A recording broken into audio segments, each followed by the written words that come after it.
Kepala UPTD Taman Budaya Provinsi Kalimantan Selatan secara resmi membuka Festival Gamelan Banjar di Gedung Balai Rung Sari Taman Budaya Kalimantan Selatan di Jalan Hasan Basri, Banjarmasin Utara, malam Selasa 25 Juli 2022. Festival Gamelan Banjar yang perdana dilaksanakan ini merupakan babak final yang diikuti 5 grup setelah sebelumnya dinyatakan lolos dari babak penyisihan yang berlangsung secara daring.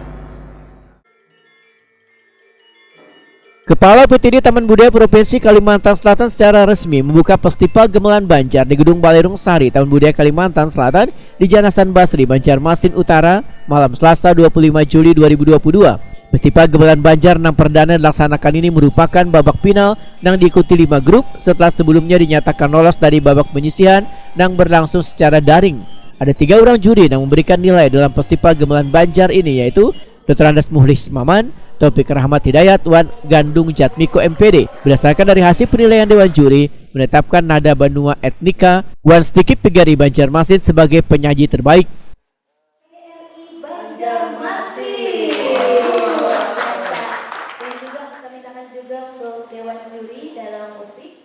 Seseorang juri Gandung Jatmiko MPD Wahetokuni Prima TV mendahkan secara visual, penampilan dari kelima finalis dirasa kurang menarik. Dosen ISI Yogyakarta ini menegaskan, secara teknis blocking penataan instrumen di arena pentas belum tertata dengan baik hingga menyebabkan ada beberapa pemain yang tertutup oleh pemain lainnya.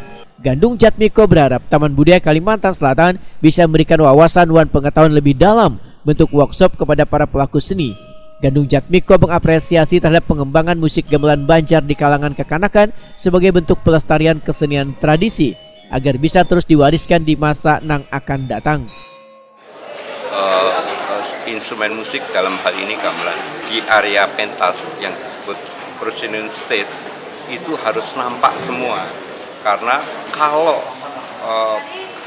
yang di belakang pemain kendang dan kendangnya sudah ukurannya besar dan di belakang tidak nampak cara teknik bermainnya, itu menjadi tidak menarik. Padahal bunyi melodi itu sangat dominan dan teknik bermainnya juga sangat ekspresif karena tertutup oleh pemain kendang dan instrumen kendang yang begitu besar, sehingga menjadi tontonan yang kurang menarik. Ini yang belum dipahami oleh para peserta.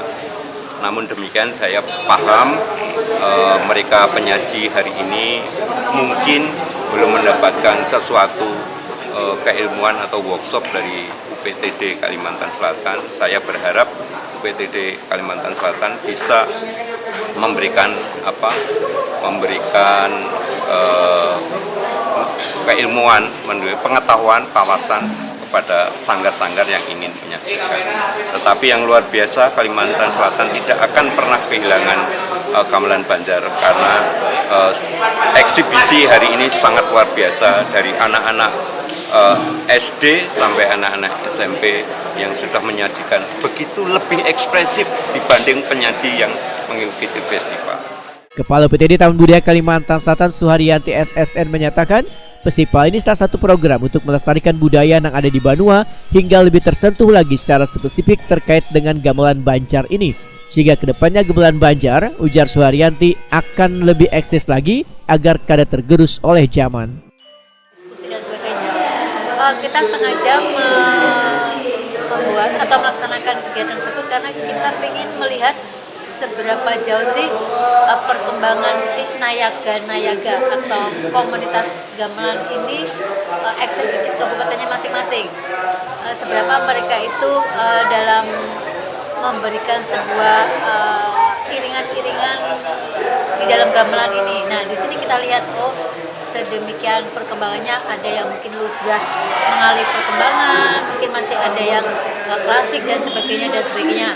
Nah, itu nanti tugas kita selanjutnya setelah diadakan festival ini, kita sebenarnya mungkin akan melaksanakan diskusi bagaimana nanti gamelan Banjar itu menjadi sebuah bentuk kemasan yang mungkin tidak ada kesenjangan dalam artian tuh serata dengan perkembangan gamelan. Dalam hal ini tujuannya gamelan itu memang bisa berdiri sendiri, tidak hanya dinikmati mendengar, tetapi kita bisa dinikmati dengan indera, kemasan pertunjukannya itu. Selama ini kan kalau kalau cuma iringan kan kita berpejam aja kan sudah bisa ya, tapi di sini bagaimana pertunjukan gamelan kemasan itu menjadi sebuah nikmat karya seni baik indera maupun. Sementara itu, juri memberikan penilaian pada 4 nominasi finalis terbaik, yaitu Sanggar Permata Icecela, Sanggar Anak Pandawa, Grup Mahadaruna, Wan Sanggar Sirang Bastari.